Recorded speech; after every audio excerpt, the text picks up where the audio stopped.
Olá, alunos, bem-vindos de volta ao podcast sobre arbovirose. Sou o professor Vitor. Espero que vocês tenham gostado dos episódios até aqui. Foi feito com muito carinho, num calendário em que muitas vezes a gente não tem o tempo para explicar sobre doença certinho. Espero que vocês tenham realmente aproveitado e gostado. Hoje, então, vamos para o último episódio.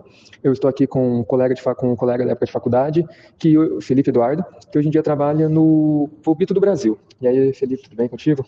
Tudo bem? Primeiramente, quero agradecer a oportunidade de estar aqui. Olá, alunos. Eu sou o Felipe. Eu trabalho na Volbito do Brasil, que nada mais é do que uma vertente da World Mosquito Program. E a gente trabalha com o método Wolbachia, que é um método justamente para mitigar, né? Tentar ser um método de reforço contra as arboviroses na substituição de mosquitos causadores de doença. Perfeito, então, alunos, vocês viram aqui, né, nos nossos últimos episódios sobre o mosquito Aedes aegypti, que só ele já é capaz de transmitir no mínimo 3 doenças, né, que é a dengue, a chikungunya e a zika, e esse programa aí dele visa justamente combater esse mosquito. Vamos começar com as perguntas para vocês verem uma outra forma, como que é o combate prático mesmo dessas doenças, e não ficar só na teoria, né? Felipe, a primeira pergunta, o que é o World Mosquito Program? Vamos lá. A World Mosquito Program é uma iniciativa internacional sem fins lucrativos que trabalha para proteger a comunidade global das doenças transmitidas por mosquitos. O primeiro local de atuação da WMP foi no norte da Austrália, em 2011. Hoje, atualmente, atua em 14 países, como o Brasil, Colômbia, El Salvador, México, entre outros. Aqui no Brasil, a World Mosquito Program ela tem bastante ajuda com o Ministério da Saúde, mas principalmente ela era conduzida pela Fundação Oswaldo Cruz, com parceria dos governos locais, onde se tornava necessário a liberação desses mosquitos com a bactéria Wolbachia. Interessante, Wolbachia, é o método Wolbachia, né, de onde você trabalha, Volbito. O que quer dizer esse método Wolbachia que você disse? Bem, Volbito nada mais é do que a mistura dos nomes, né, Wolbachia e mosquito. A gente nada mais é do que um grande produtor de mosquito com essa bactéria. Bacana. O método Wolbachia consiste em você implementar essa bactéria que existe naturalmente em 60% dos artrópodes, como borboletas, abelhas. Essa bactéria ela está em simbiose com esses animais, mas ela não é encontrada naturalmente no Aedes aegypti. Ela foi introduzida em 2011 nos ovos desses mosquitos, lá na Austrália. Quando o mosquito ele tem essa bactéria e ele se infecta com o vírus da dengue, da chikungunya ou o zika vírus, esse vírus ele fica inativado, porque acontece uma disputa por proteína ali dentro do mosquito e o vírus ele não consegue formar a cápsula, que é o principal motivo pelo vírus conseguir entrar no sistema imune do ser humano e se replicar lá dentro. Bastante termos aí, né? Termos como cápsula de vírus, simbiose, artrópodes. Vocês lembram, né, Luz, que nós vimos tudo isso, né, nas aulas e tudo mais. Espero que vocês tenham conseguido entender. É um método muito interessante mesmo, né? E quais que são os principais benefícios do uso desse método em relação a outras estratégias de controle de vetores, como inseticida, modificação genética? Quais são os benefícios? Tá, vamos lá. O método Wolbachia, ele é considerado um método-chave, porque a gente não visa exterminar os mosquitos. A gente nada mais faz do que uma sobreposição nessa comunidade de mosquitos locais que possivelmente já estão infectando as pessoas. É um método sustentável, pois essa bactéria existe já na natureza e não faz mal nem para os seres humanos, nem para os insetos. Esse método também é eficaz porque só foi preciso colocar essa bactéria Wolbachia uma única vez em um ovo, lá em 2011, na Austrália, porque é passado de geração em geração.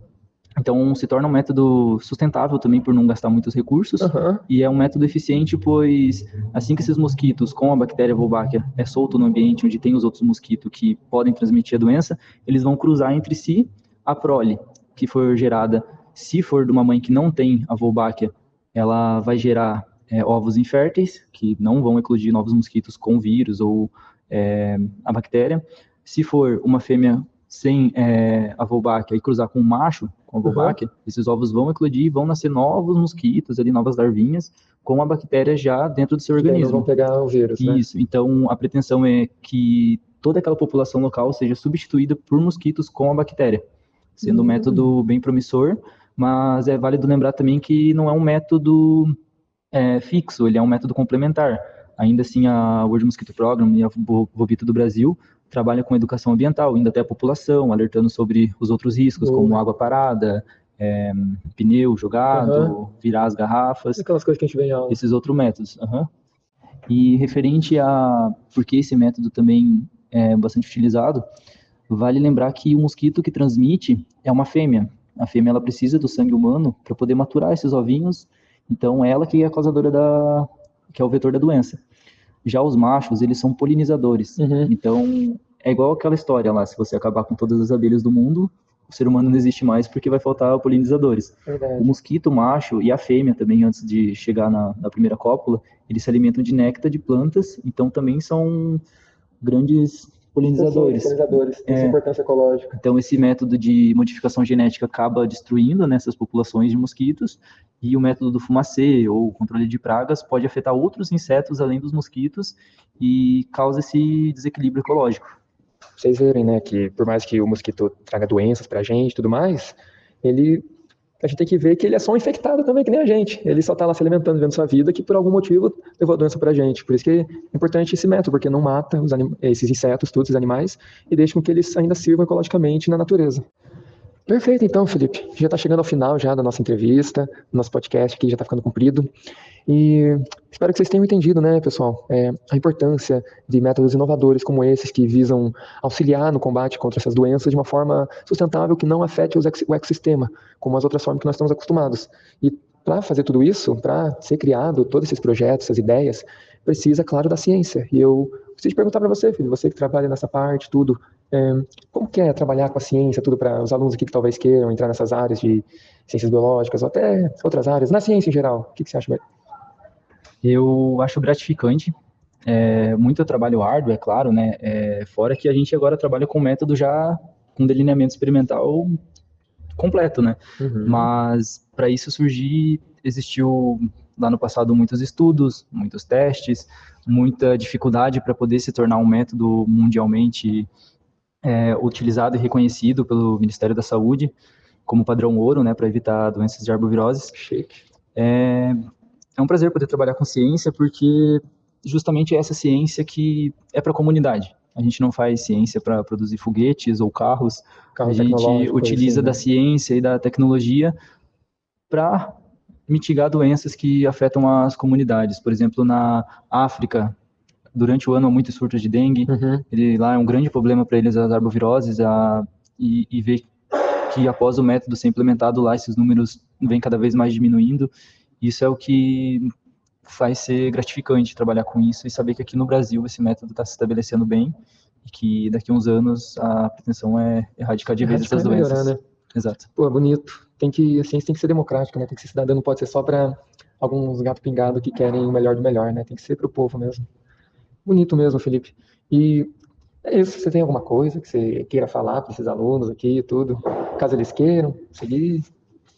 Olha, a ciência, quando você olha lá de longe, parece ser complexa e difícil.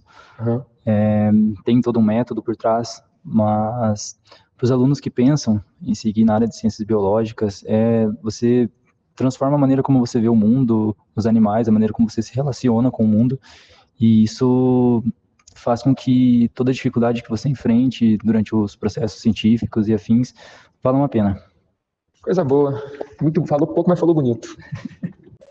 Pois então é isso, pessoal. Espero que vocês tenham gostado. Gostaram da entrevista, gostaram de todo o podcast até aqui, né? Que tenham entendido sobre as doenças, sobre como elas afetam a nossa sociedade. E nesse último episódio ver como que as biociências, o que a gente estuda em sala de aula, é aplicado na vida real, né? Para o combate e melhoria da nossa sociedade. Espero que vocês tenham realmente gostado. Um abraço para vocês e até a próxima.